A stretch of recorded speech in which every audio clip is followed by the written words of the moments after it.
3 girls are moving next door, and one of them's Samantha, mine. please begin.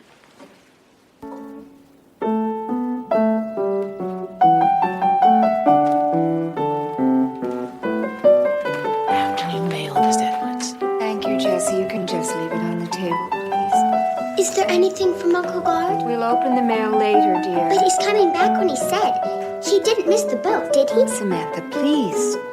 Just finish your practice.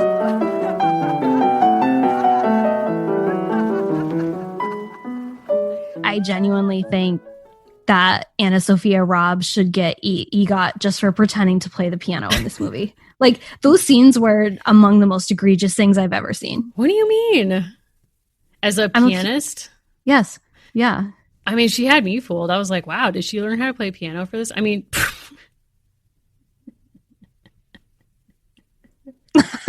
the look you're giving me could murder.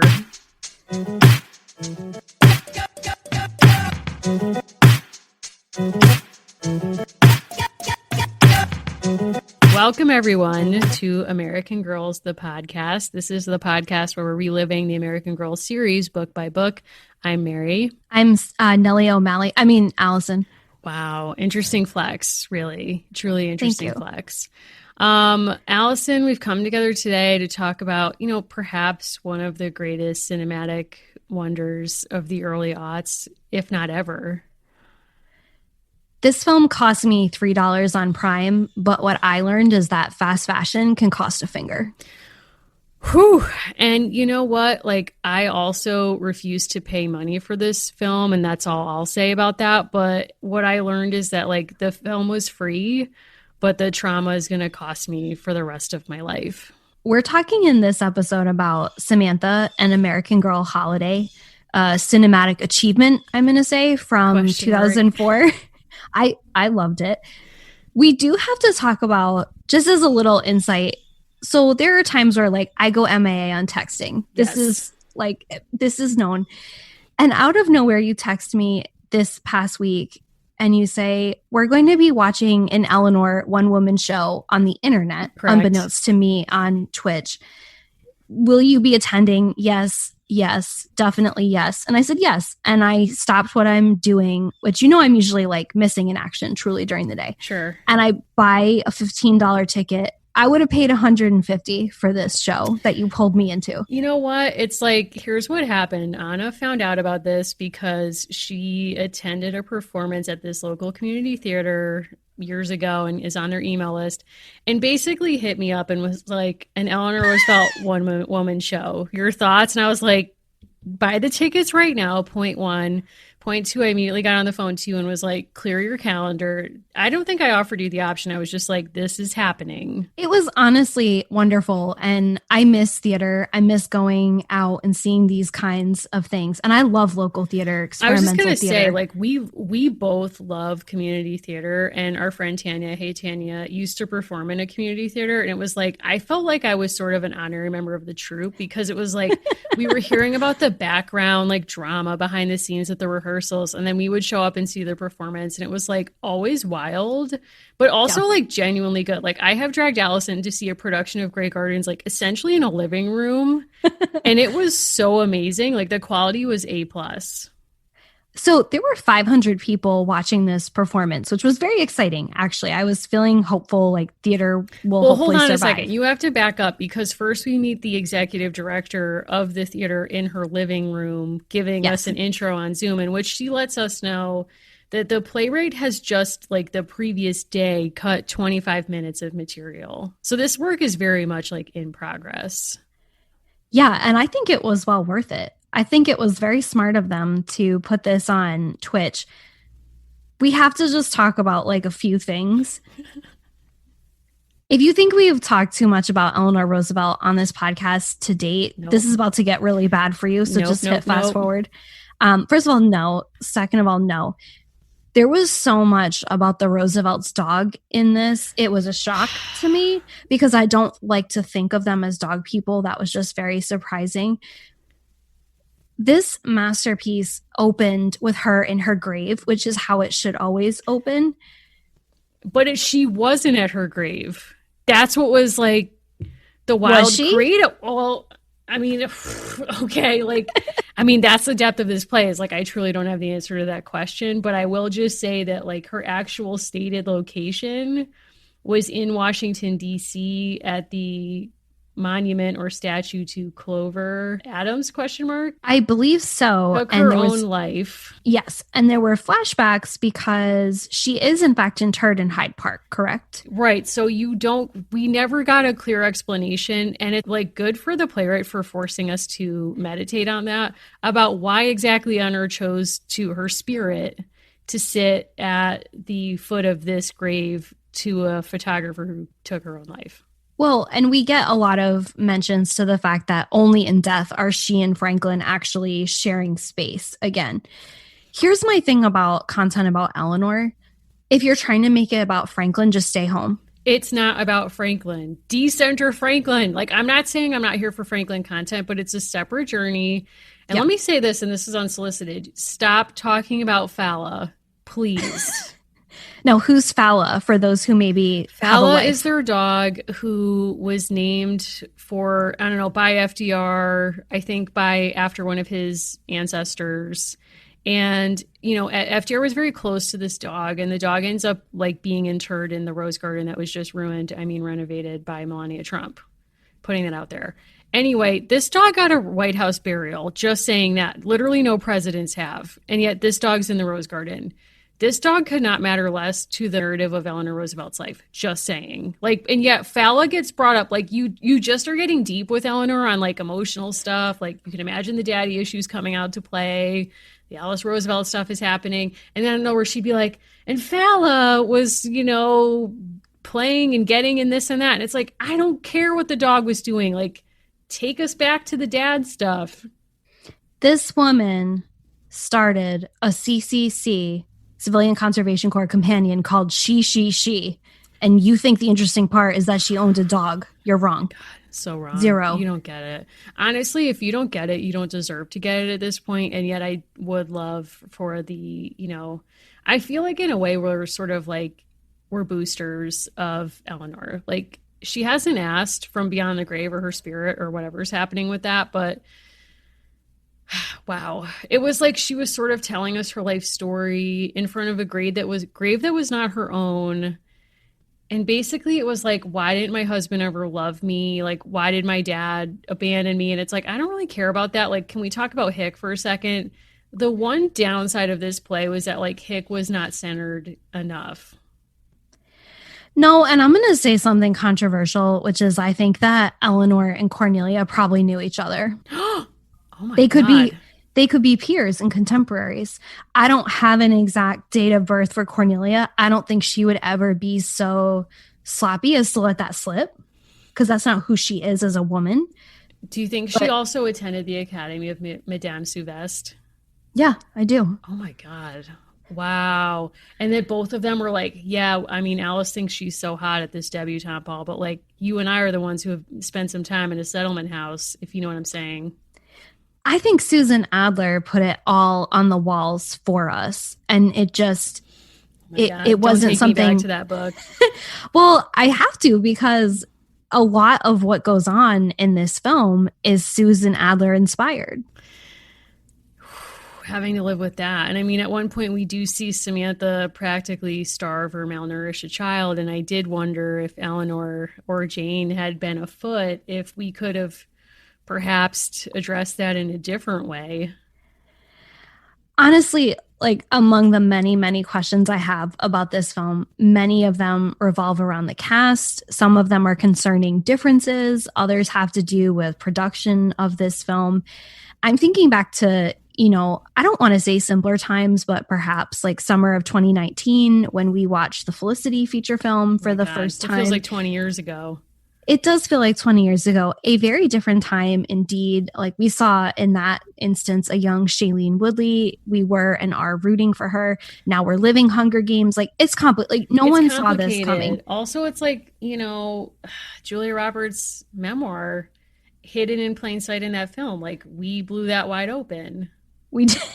We did. I mean, I don't know that we've received the kind of journalism credentials that we deserve, but Not yet. If I've ever heard a segue to Mia Farrow, that's it. There it is. There All it right, is. I think we have to get into this film. Let's do it.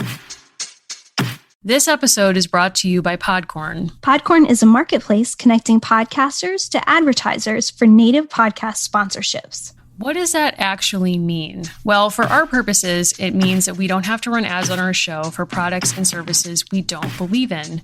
We take this community really seriously, so we've in an ongoing way been trying to match with products that actually meet our mission and our values and are things that we're proud to support. So Podcorn has been a really wonderful service where we've been able to log on to their site and find a bunch of advertisers who want to work with us that we're excited to work with as well. If you're a creator and you're looking for brands that you might want to work with, Podcorn is a great option. They have a marketplace mission to give podcasters transparency, creative freedom, and control, and you never give up exclusive rights to your podcast. Click the link in our show notes to learn how to sign up and to learn more about Podcorn. That's right. So just head over to podcorn.com and get started today. So this film, I was honestly truly delighted to learn, was made for television. It was made for the WB. So, oh, really? Yes.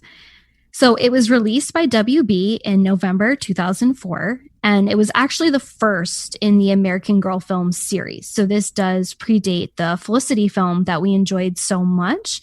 And, you know, much like this company, like they're always dreaming, scheming. This was marketed as the holiday film, which is brilliant because it comes out in November. This is 3 years after 9/11. So it's like we've changed as. Are you Mariah Carey? Like, are you citing your cultural productions in relationship to when 9/11 happened? Yes, because I think like the way that New York is represented, like it changes. But there's also some logic to the fact that this was put out just in time for the Samantha Parkington Centennial. It's 1904 in the stories. This is produced in 2004. I'm going to give folks a summary just in case they kind of want to know what goes on in here versus the larger canon of books. Does that make sense? I mean, all I can tell you is that whatever summary is about to happen likely won't make sense because it's working with tough material, but hit it. It is. So in 1904 New York, Samantha, a precocious young orphan living with her grandmother, befriends Nellie, the daughter of their neighbor's new servants. The girls become close, but soon tragedy pulls them apart, based on the Samantha stories from the American Girl collection. I do want to note that in the Wikipedia entry, only Susan Adler and Valerie Tripp are credited as contributing authors, which I think is very interesting. And honestly, I don't know why I've chosen to give like some of the skills of my life to investigating this. Proud of you. But I have. One of my new favorite websites, americangirl.fandom.com.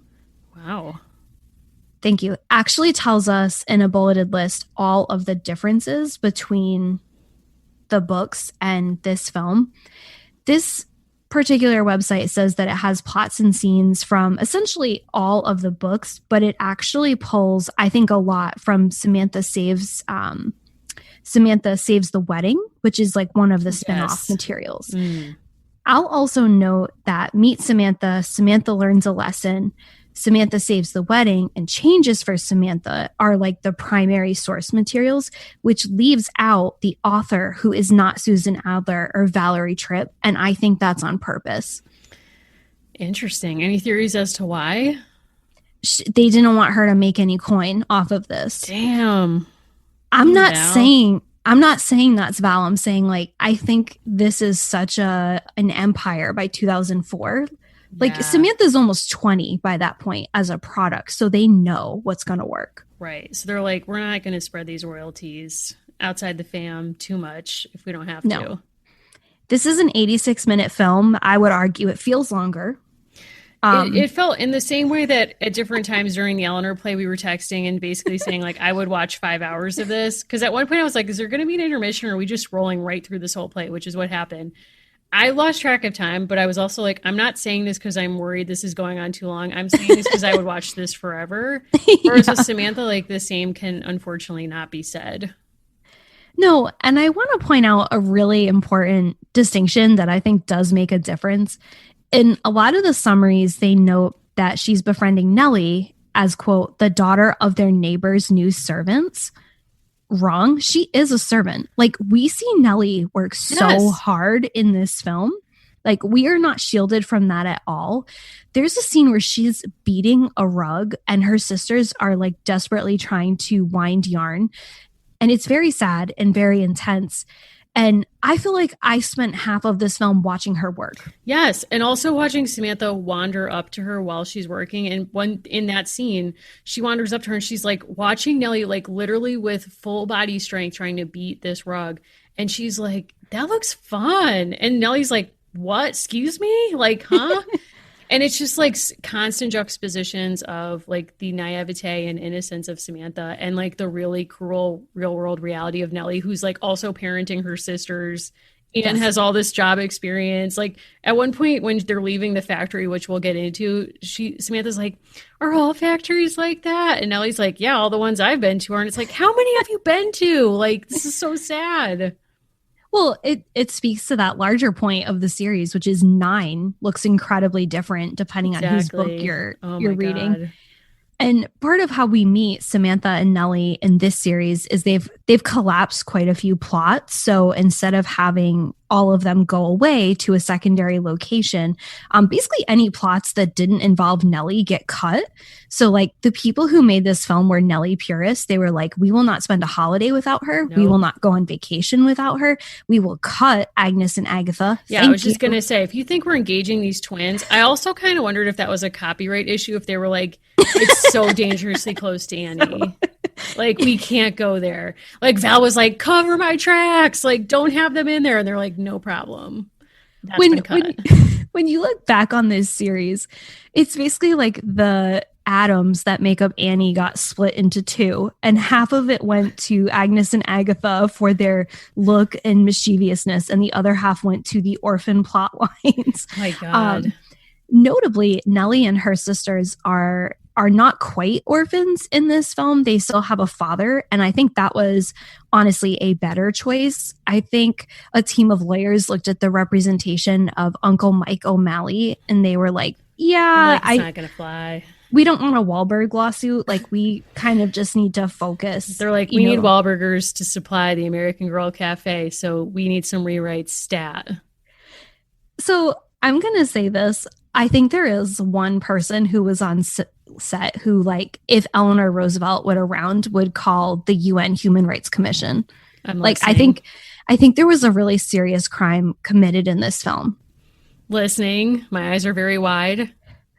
The wig work on this film. Okay, almost everyone seemed to be wearing a wig for reasons that were not clear to me. Obviously, I'm passionate about bangs. Anna Sophia Robb, who plays Samantha in this feature film, the work that was done to her head to give her bangs, honestly, they could have called any stylist in the American Girl salon, Yes. oeuvre, and they would have done 1,000 times better than what was happening with those bangs.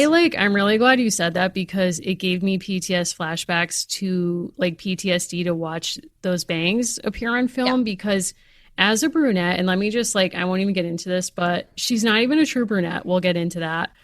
As a true brunette who had bangs just like that growing up, the day before picture day in 2nd grade, my mom decided to trim my bangs, and she read that if you use Scotch tape, it helps you cut a straight line, because that's the bangs that her hair in this is the kind of hair I have, like very fine. So my mom put Scotch tape, cuts across the tape. Needless to say, the line was not straight. I went to school the next day for picture day. Everybody was like, "Wow, did your mom cut your bangs?" And I thought they were asking me that because I look so good. So I'm like, yeah, my mom did cut my bangs. And they're like, "Oh." And then only when I got the picture back, it was like basically like zigzag, zigzag. But that's what I felt like I was looking at on screen. And I'm like, we have hair professionals on set, right? Yeah. And I think in some ways it made her look doll-like.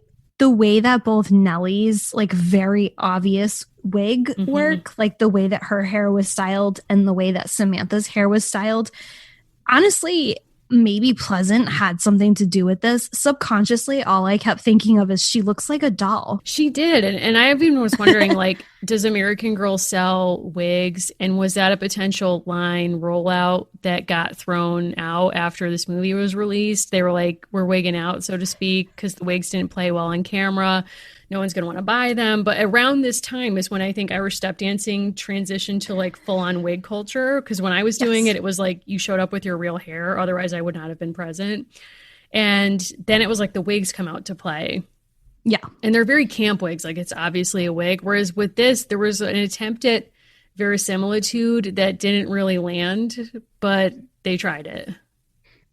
No, and I think there was something interesting about the fact that like Nellie looked nothing like her sisters, except the other two sisters very clearly looked like relatives.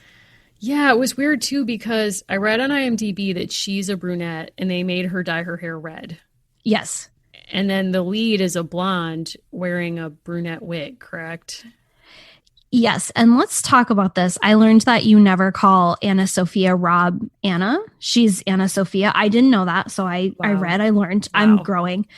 She's thriving. She's an Aquarius. She's doing a lot of work. I wrote in my notes in all caps, this movie is royalty. Interesting. We have Jordan Bridges in the role of Uncle Guard, the role of a lifetime. He took a break from doing every procedural ever on television. Without a trace, anyone? Indeed, his career. No, I'm kidding. He's doing really well. Mia Farrow.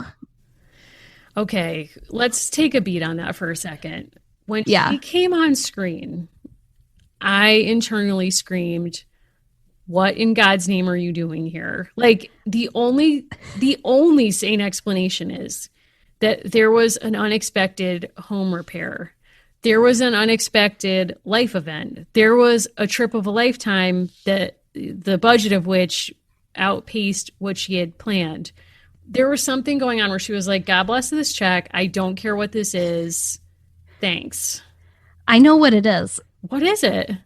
I put some pieces together. Again, I'm God. not talking like, when I set my mind to it, like I will do the deep ancestral work. I didn't even have to go very far to solve what went on here. Her Listen. father is a famous actor and screenwriter named John Farrow. Okay. He's born in February 1904. Really? Okay, I'm just going to put a few pieces together for you. So he's born in the year that the early Samantha books are set, in the same winter. Not a coincidence to my mind. Wow. One of his earliest like prominent moments in Hollywood history, because he's a very big deal, is writing the screenplay for Around the World in 80 Days, which of course is based on the real life exploits of Nellie Bly. Nellie Bly. I'm just saying, like, if you can't put these pieces together, like that's why we're here. Wow. I also feel like she was securing her future. Like she wasn't sure yet. Her son, Ronan Farrow, we won't get into his other ancestral question marks because they're really not that Frank interesting. Sinatra is his Yeah, dad. Of course. Yeah. Woody Allen did not make that. No, never. No. I don't want to get sued, so I'll just say that's my opinion. Allegedly. Only. Allegedly. She has a son born in 1987. I'm also born in 1987. She's looking at her son, Ronan, and she's like, how do I make sure that he will always have like women in his life who admire him? She hears about American Girl and she's like, I'm in. Oh. Stars in the first Wow. American Girl film. Like, honestly, it just all makes sense. It all, the pieces do come together. And I feel like she also was like, listen, I've read these books with my children and I'm aware that there's some question marks about the actual age of Grandmary or how we're supposed to interpret her. And she Yeah. was like, I'm here to make Grandmary hot again. Like, it's me. I'm here. Like, she plays her as like a very like attractive, Yes. like you could believe this woman's getting 2 marriage proposals a year from the Admiral. This film, I think, in a lot of ways was like braver than the books because it had like one writing team. It had Valerie Tripp and a screenwriter, like just focused on it. So they were able to just make certain plots that stretch across Samantha more consistent. I felt like Grand Mary kind of made more sense in this because she was played a lot younger. And like the way that she could be like strict on one side of her face and then sort of like goofy on the other actually felt really coherent to me in the film in a way that in the books it didn't always work. Yeah, and I think too the movie kind of dropped down and gave us certain moments or filled in certain gaps that the books didn't. And I think one of those with Grand Mary that didn't satisfy in the books, then a weird way you do get a payoff in this movie is that they've collapsed the camp and the Bedford home. So there's Yes. a boathouse on the Bedford property, which Samantha has repurposed as basically a shrine to her parents with all of the stuff that was in the attic at the camp home. Is here in the boathouse, and she goes there when she needs to be alone, and they don't use the boathouse because it reminds them of the accident. So like literally this is her domain, and essentially she and Nellie in a very, I thought, needy moment, she like forces Nellie to come out with her because she's overheard Guard and Grand Mary talking, and Guard wants her to come to New York City. And he's like, let me shoulder the burden for you for a while, which is tough language to describe Samantha, which actually never gets addressed in the film. No. Moving on. But so she goes gets Nellie and is like, come with me. And then because she's showing it to Nellie for the first time, we also get the explanation of like, this is sort of a shrine. These are my mother's things. And the next day when they're found, Grand Mary and Guard come in, and it's clearly Grand Mary's first time seeing this shrine and really appreciating emotionally how deep Samantha's grief is, and the fact that Grand Mary has remained silent for her own protection, like for her own grief. She can't speak about her daughter, but that's the cost of that silence is Samantha acting out in the form of creating this shrine. So you do get that moment of realization on Grand Mary's face of like the effects of her actions on Samantha, which I did actually enjoy. I totally agree. I was really watching that scene where you see all of her different items. And unlike in the books, again, because there's the authorship switch several times in between, you know, there's like the holiday where there's kind of the weird lack of discussion about the parents. And then separately, there's the birthday where she's given the crown, but doesn't seem. Samantha, to me, you know, honestly, kudos to the actress, like felt really emotionally stable in the sense of like her emotions made sense to me. Like they felt consistent across the film. Like this is the way a 9 to 10-year-old girl would like behave and change and process. And I think that's because it was like one confined package versus like, well, here's a few different takes. I also felt like cutting out the entire Christmas plotline and the way that Lydia the doll, who's named after Lydia the mother, is just kind of presented, worked really well in the film as a contrast to the book. Yeah, totally. I totally agree with that, because in the books, actually, they never tell you from the jump. Like they just say like the doll was named Lydia. You learn later that her mother's name is Lydia. And it's like for you to make that connection. Yeah. There's also so many like little moments, such as, you know, when we first meet Cornelia and the way that she's introduced. Again, like actually really good acting, I think, on everyone's part. Yeah. Like really good acting where the car rolls up and Samantha is kind of realizing that things are about to change. And Cornelia makes the grand gesture of giving her The Wizard of Oz, and what we learn will be her favorite book. I also just felt like there's so many scenes where Mia Farrow was able to carry off Grand Mary feeling tenderly towards Samantha, but also being a lady of her time. Like the way she kind of gently reprimands her, but isn't really very harsh with her. Mm-hmm. The kind of heartbreak that Samantha experiences early on, something you already mentioned, is when she overhears her Uncle Guard, who she just adores, talking about getting married and talking about relieving Grand Mary of the burden of Samantha. And, you know, so Grand Mary can kind of like live her life separate for a while. And this just like absolutely breaks Samantha's heart. Mm-hmm. And I thought that was a really kind of compelling narrative because it lets you understand that Nellie feels like she's a burden to people in one way and Samantha feels like a burden in another way. And that's really what they connect on. And I thought that was just like so well done in the film. Yeah, which is interesting too, because you can also see their differences in privilege coming out and how they address that shared feeling of being a burden, which is that Nellie places all responsibility on herself. She asks for nothing from anybody. And she goes out and basically is like, I failed because I can't get this job, or like some, you know, everything is her responsibility, whether it's parenting her siblings or figuring out like the financial survival involved. For Samantha, her financial survival is never in question or has any relationship to the degree to which she's a burden to other people. It's like she's not actually a financial burden to anybody because they have so much money. It's really a burden of like care and responsibility. And what's interesting is when she's living in New York, and these feelings about being a burden come up again because she's allowed them to live. This is a difference from the books. When she takes them from the orphanage, they're living upstairs for a truly indeterminate amount of time to me. It's not 4 days as in the books. And one of them gets sick and is malnourished and essentially is like dehydrated.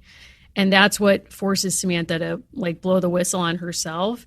But when she comes to them, she's basically like, I know I'm a burden to you. And her evidence is not that she's heard her own uncle, who she so treasures, call her a burden, which I thought was strange. Instead, she cites an event we've never seen, which is her friend, Cornelia's friends at the wedding, saying it's too bad that she's starting her married life and there's this like 8-year-old who's going to be like a hanger on. And we never see that moment of the friends sort of like tittering about like, oh, Samantha's a burden to our like newlywed friend.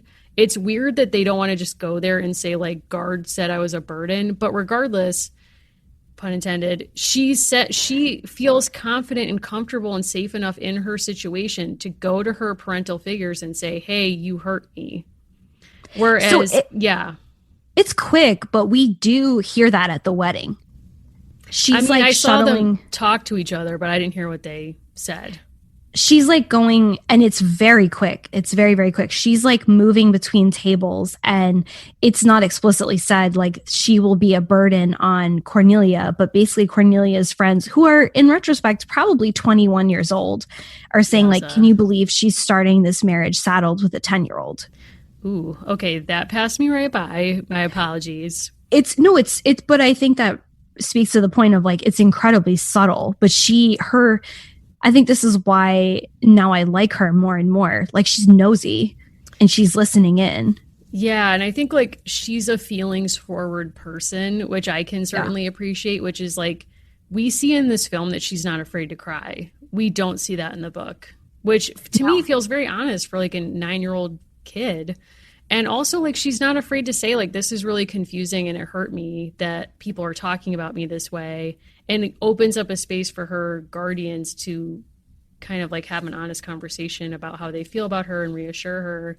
So it's this nice, like actually parental exchange. It makes you like everyone involved in the exchange more, but it does make you feel sad for Nellie because Nellie can't go to anybody and say, hey, like I'm feeling really scared because I don't know how I'm going to feed myself and my sisters, or hey, I saw a boy put a needle through his thumb in the factory and that really freaked me out and I'm really upset and who can I talk to about that? Instead, we get like the strangest, possibly worst adoption rollout in human history, worse than even the books, where they come down on Christmas morning and it's like, yeah, we need to get something for Samantha. And she says you want to be maids. And Nellie's like, we'll be the best maids. Like, thank you.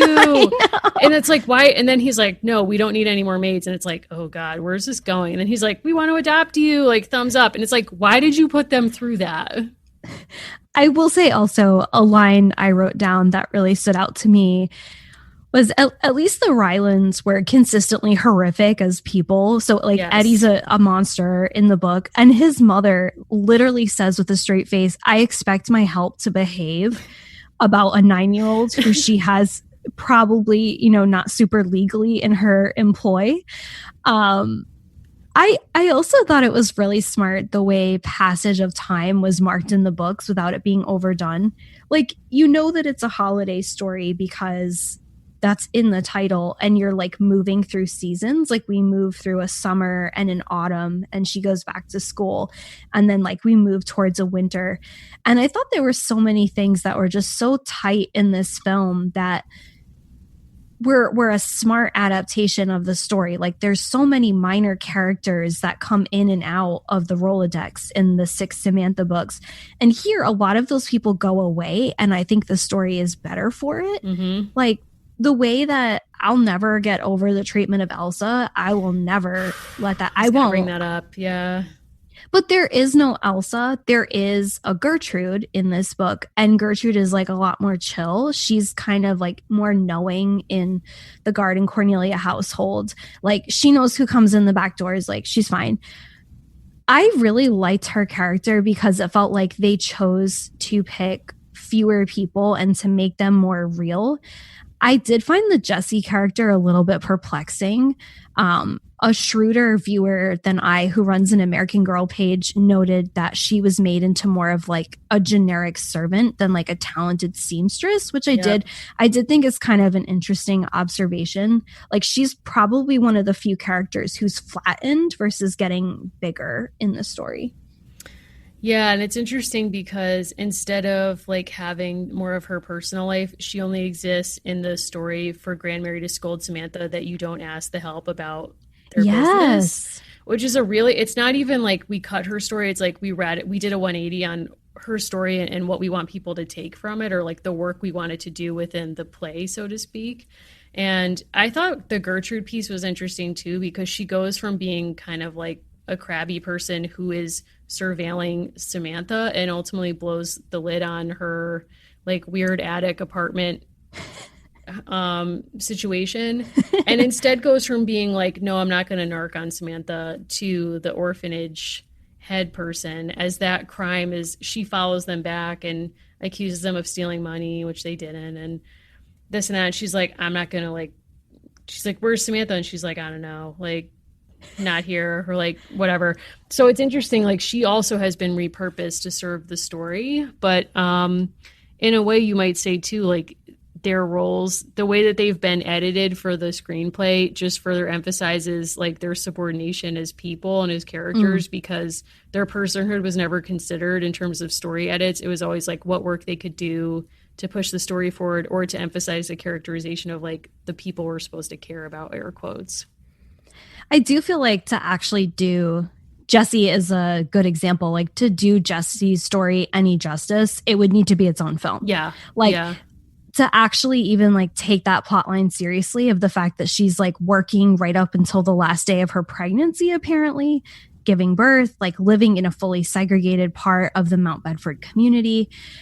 I feel like that would need to be like 25 minutes, or it would be a rehash of The Help. Like it wouldn't be interesting. I kept thinking a lot about a show that you and I both love, which is The Nick, and really wishing that we could greenlight a TV show that would be like based on Samantha, but the tone of The Nick, and following the adults in this story, and kind of like taking us into different avenues of New York and even Bedford or wherever, and like following what Jessie's life is like, following Guard. Would love to see where that takes us.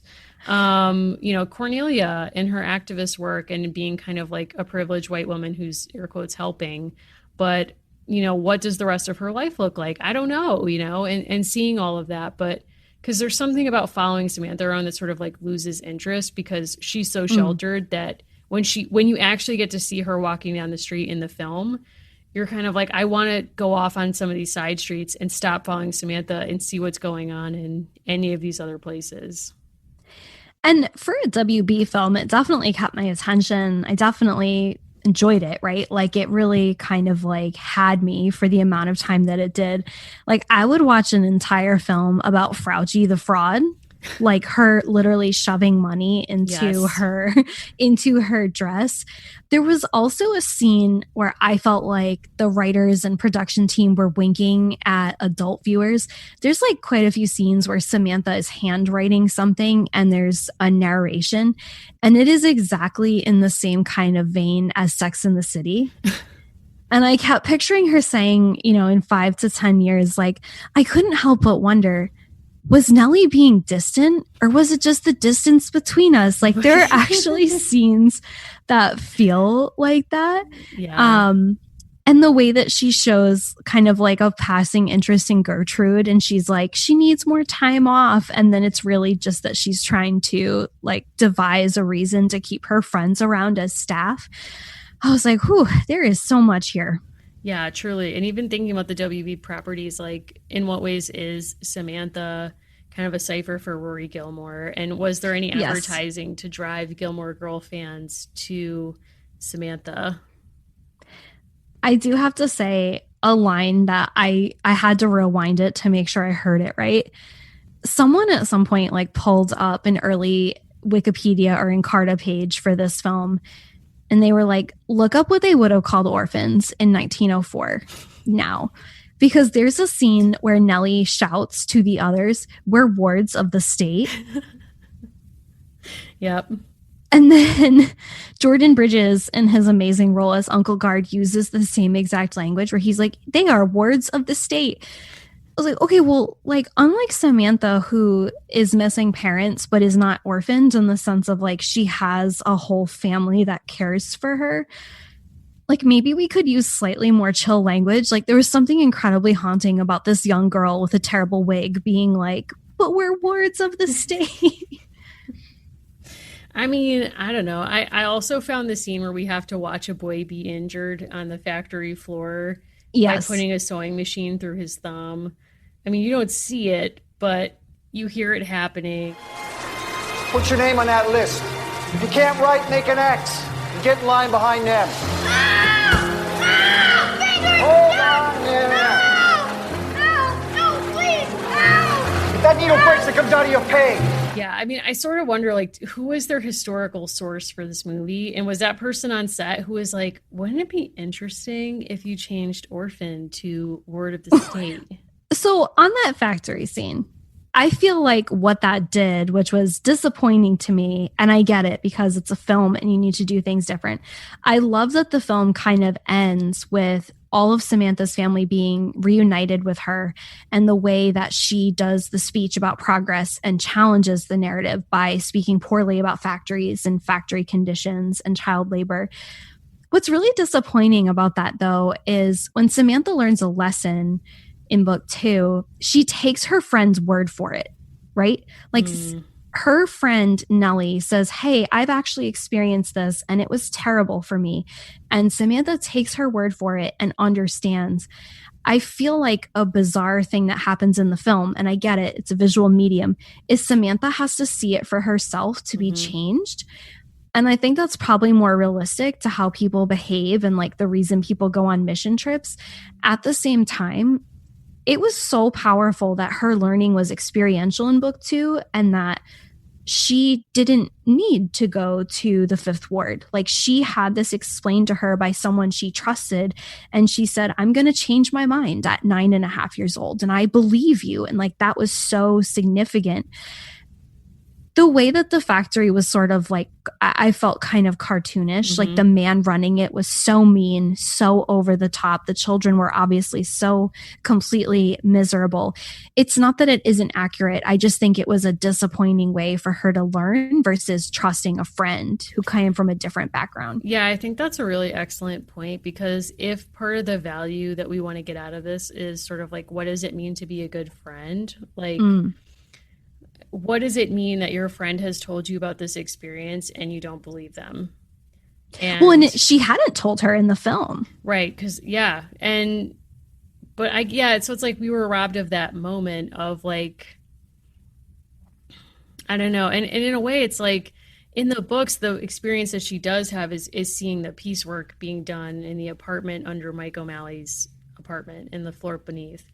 And that's really interesting because it's really a scene about her privilege. Like she has it in front of her face and she can't recognize what's happening because she's just so distant from it.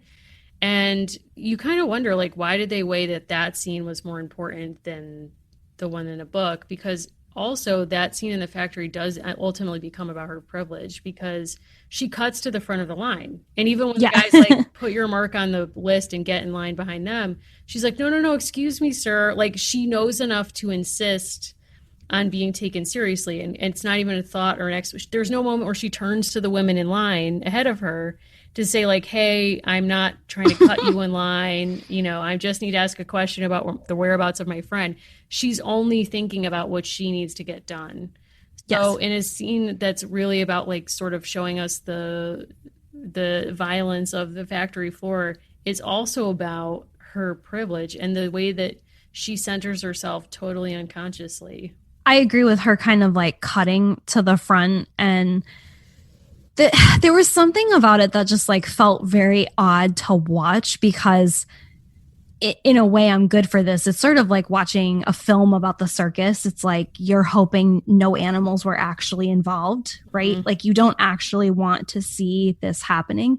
But I think the kind of intimacy of what she saw when she stepped into a tenement house and saw like a whole cluster of children working, and kind of like the trauma of that moment of understanding something about Nellie that was new versus this factory, which like really felt like a kind of like small time production of Newsies, like gone wrong. And I was sort of happy that it was obvious the children like weren't really acting at their highest level. Oh my God. But yeah. But at the same time, it really did kind of take you out of it. Like, I don't really recommend watching that scene. At the same time, the fact that she happens to be there at like the exact second that there's an incredibly traumatic injury and everyone is screaming, and the boss's only reply is that there's a job opening. Like it was bizarre. It is cartoonish and caricaturish. And I think it's just a moment where I was wishing like the real act of sharing your privilege in that moment from the filmmaker perspective would have been to keep Samantha out of that moment. Yeah. And to find a way to almost just like follow. I would have liked like a scene that sort of juxtaposed a morning in Samantha's life at her privileged school versus what Nellie's up to. Like Nellie just disappears and finds a job, but like what does that look like? How does she navigate the city in a different way? How do people respond to her differently? And yeah, like we weren't going to get that. There's a brave critic who stepped out and just like had a few things to say about this film 10 years after it came out. And I just want to read what he had to say. This is from Kevin. Okay. The target audience is so alarmingly narrow. I don't see it appealing to anyone outside of girls that buy the dolls. Like, does he know how big of an audience that is? Yeah. Okay. Okay, Kevin. Danielle, a super reviewer, says it was really, really good. So, I mean, I'm kind of more like on Danielle's side, I think. I trust her more. Yeah. I also love that she wrote this review on November 4th, 2008. Like, in the wake of the most historic election in our lifetimes, she was like, listen. She was like, I have something I have to say. She was like, did we just elect the first Black president in United States history? Yes, we did. I spent the night watching Samantha and American Girl Holiday, and God bless you, Danielle. I'm happy for you. She was like, yes, I can write a review of this film. It's been out for quite she was some like, time. Can and will. I do think Samantha was a good choice for the first film because she actually would have really grown up with film. Like the year that she was born is considered the first year that actual moving pictures are released in France. And then by the time she's like able to enjoy dates with Nellie, I do think that like they would have gone to silent pictures. You know, it's a place to be alone and yes, in a cool room when you get to the air conditioning era. Yeah. Do you like silent films? Yes or no? I had some traumatic experiences in a film class in college where I had to watch them for 3 hours. Oh. So I had to watch Birth of a Nation like twice in a row. So, you know, that's what I've been exposed to. I kind of think after once you get it. Yeah, I agree with you. Once is probably too much. Can you write a note to my professor about 10 years after the fact? No. I also watched that in a course and probably in another. I mean, when you do American Studies. Yeah, right. Of course. But I think it is one of those things where you don't necessarily have to see it anymore because I think some of the violence that it does by just continually being in the world is, we might be past that now. But we were in college when that superfan wrote her review. So do you like silent films? I do not. I absolutely do not. Wow. However, I go so hard for captions. That is kind of my Maybe other it's thing. Coming back for you. Maybe, do you know what it is? It's more the pacing. And I really don't like films from like the 1940s and 50s. What? I know. I like television of that period. There's something about it that just consistently strikes me as feeling very uncanny and strange, and it bothers me. I honestly can't articulate it past that. There's just an uncanniness to it that I don't like. Well, I think it's like films past the late 60s and 70s were going for like cinema verite and all of that, like actually appearing true to life or realistic. And people in the 30s and 40s were like, this is a film. I'm a movie star. This is happening. Like, Yeah. Lauren Bacall and Katharine Hepburn, like, you think they were trying to like drape themselves over a piano and like seem every day? Like, I don't think so. I just watched Woman of the Year with Anna a couple weeks ago because she'd never seen it. I'm a big Katharine Hepburn person, even though it's complicated. I love Golden Age of Hollywood movies. And they're absolutely wild. And the whole time you're watching it, you are like, I'm watching someone act. But I Yes. also don't care about that because I enjoy things that are camp and over the top. So for me, it's like, it's sort of like watching a drag show almost.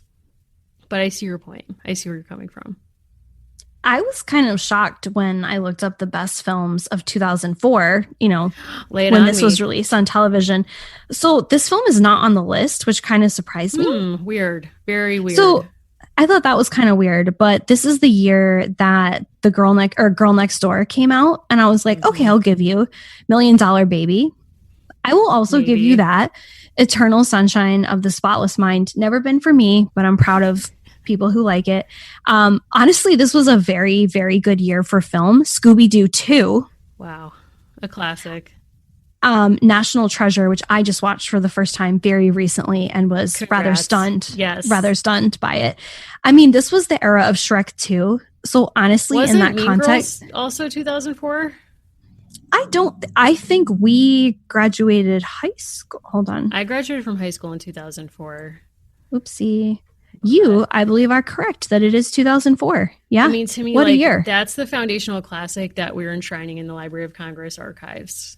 I'm Like, fine with that. Samantha and Mean Girls, even though like Tina Fey, it's like we've all done some redressing of certain things Tina Fey has put out through 30 Rock and whatnot. I still think, and even Mean Girls, but there are certain lines in that. Like, I'm a cool mom is something I say all the time. Yes.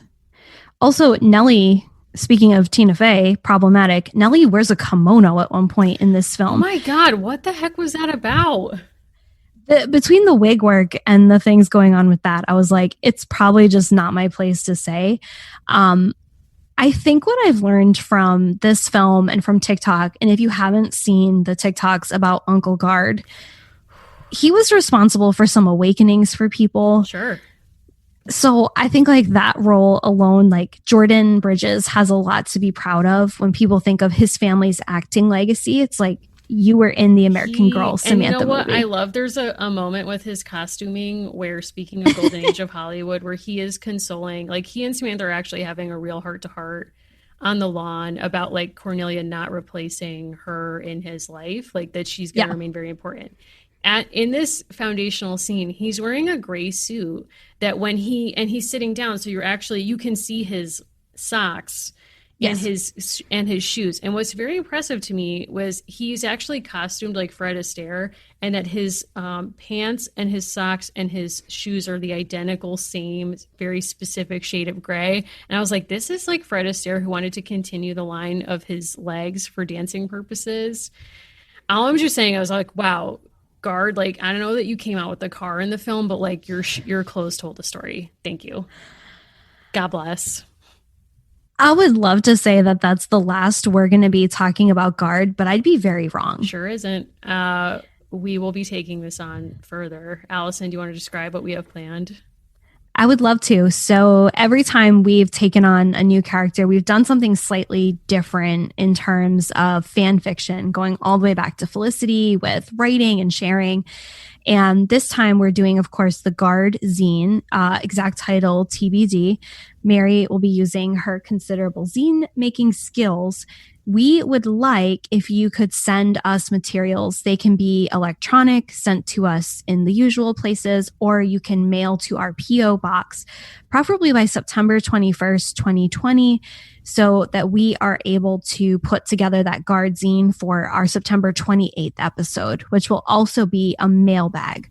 So if you have questions about the show, about anything related to Samantha, a comment you'd like us to share, you can also send us questions about the mail, because we are going to be having a male historian, like a good one, MAIL historian on the show. Interesting. So I just had to be clear I because didn't I pick up realized that detail. I thought we were okay. getting something else. Okay. Wow. Okay. Like a man on the show. Yeah. I mean, I thought you were like, Oh, no, I mean, a man can be on the show, but Interesting. just that wasn't like a priority for this. got it. Okay. Thank you for that clarification. Needed that. Yeah, so for the zine, we really want any content that you want to throw at us. If you have a creative bent, if you want to draw a scene for us to go into the zine, that's great. If you want to make a listicle of some kind about Uncle Guard, awesome. If you want a personal essay about your Saturn, great. Or about your car, or about car culture, or about car history. I mean, I don't really know much about that, but I'm putting that out there.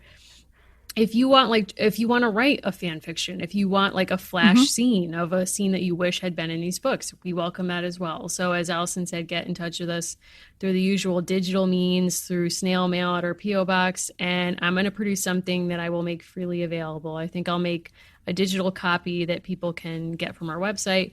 And maybe I'll make a few physical copies. We'll see. But I'm very excited about that. And of course, with the mailbag episode, we love taping those. So ask us any and all of your questions. Could be truly about anything, including questions for our mail expert. Yes, MAIL. Okay, yeah, that's a good Not point. chain mail. Okay, yeah, not yet. Also, 4% of our listeners are men. So I should just to Wow. clarify. Shout out to you, 4%. That's a Thinking lot of about you. people, though. Yeah, I mean, sure. Thank you for being here. I appreciate you. And, maybe this scene is your time. I don't know. I don't know either. I won't make assumptions, but I'm looking forward to it. We have a lot of good Samantha things still planned. And our Patreon this month, if you're able to support us over on there, is a diary from a young woman who is confined on the Mayflower. It's the Dear America. Wait. Oh boy, I've been rereading. It's Remember Patience Whipple's diary. She names the diary. It's super weird. And she's nauseous most of the time. So if you're experiencing quarantine-induced anxiety nausea, do not recommend. But it's otherwise a good story. So, And we're going to be rewatching 1982's Annie. We haven't announced our Yes. date yet. We're going to do it in the next few days. So you can do a watch along with us, which we absolutely love to do. So, Yes. yeah. I mean, Allison, how can people get in touch with you if they have any hot takes on the Samantha film, on Uncle Guard, on anything? they can find me at Allison Horrocks on Instagram and Twitter. And you can follow the show at A Girls Pod on Twitter. Also, American Girls Podcast on Instagram and American Girls Pod at Gmail. We're easy to find on our website. And if people have that Guard content ready to go, or if they just need to reach out to you, where should people find you, Mary? I love hearing from everyone on Twitter at Mary Mahoney123 and on Instagram at Mimi Mahoney. And thank you to all my pen pals who have written to me. I'm still writing back to you. And people who write to the P.O. Box, I'm going to write back to you. Might take me a minute, but it's happening. I made a little postcard and I'm sending that to everybody who, I hear from. So thank you very much.